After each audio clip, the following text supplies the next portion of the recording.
Salam dostlar, bugün biz sizinlə 7-ci sinif fizika iş dəftərindən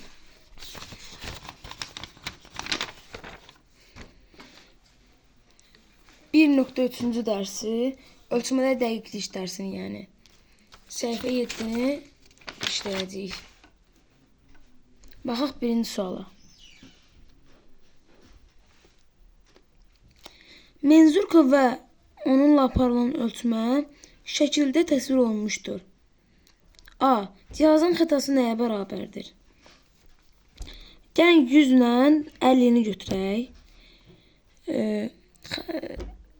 İlk öncə bir bölgün qiymətini tapaq, sonra onu 2-yə bölüb xətanı tapaq. Bir bölgün qiyməti necə tapılır? Baxın, 100-dən 50 çıxırıq. Onlar bölürük aralarındakı məsafəyə. Yəni 100 çıxılsın 50 bölünsün 10. O da bərabərdir 5. 5-i də 2-yə böləndə 2,5 mililitr xəta olur. Sonra baxaq B variantına.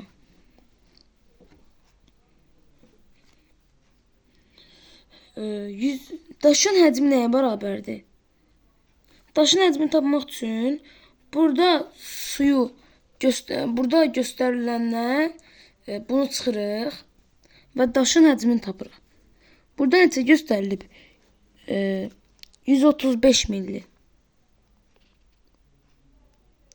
5 artıbdır və 135 millini göstərir.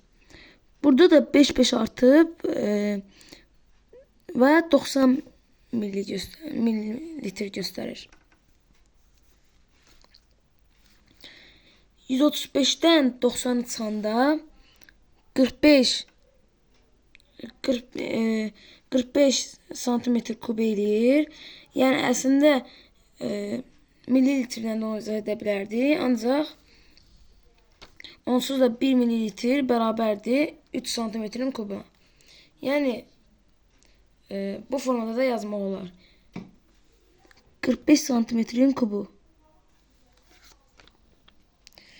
Baxaq ikinci suala. Şəkildə 2 termometr təsvir olunmuşdur. A. Hansı termometrlə daha dəqiq ölçmə aparmaq olar? Cavabınızı əsaslandırın. Xəta nə qədər az olarsa, o qədər dəqiq ölçmək olar. Baxın, birinci olana baxaq. Birinci termometrə.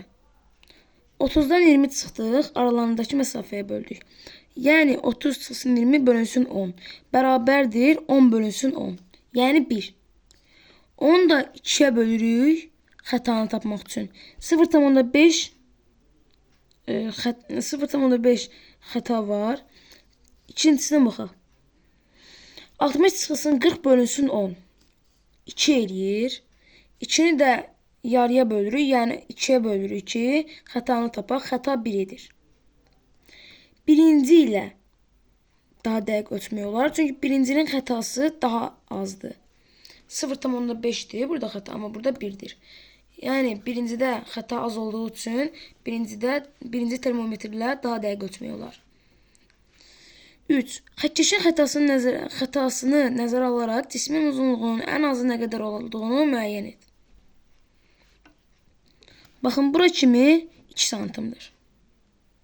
Gəlin birinci bir bölgüsünü tapaq dostlar.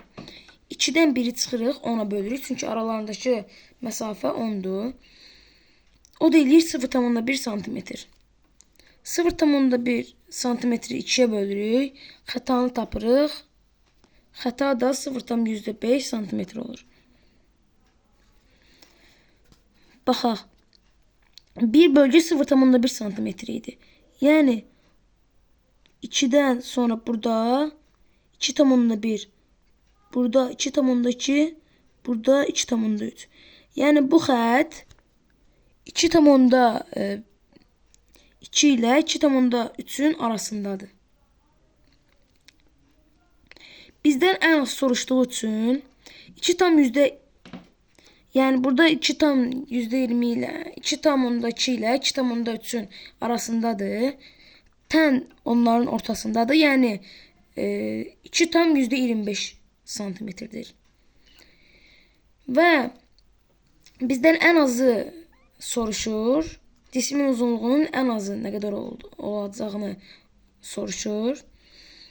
Bunun üçün 2,25-dən 0,5-i çıxırıq. Edir 2,2 sm. Əgər bizdən ən çoxu soruşsa, 2,25-dən 25-in üzərinə gələcək 0,5-i, o da eləyəcək 2,3 sm. Ancaq bizdən ən azı soruşur. Onun üçün 2,2 sm yazırıq. Baxaq 4-cü suala. Şəkildə cismin həcminin menzur ilə ölçülməsi təsvir edilmişdir. Cismin həcmi üçün hansı qiymət doğrudur?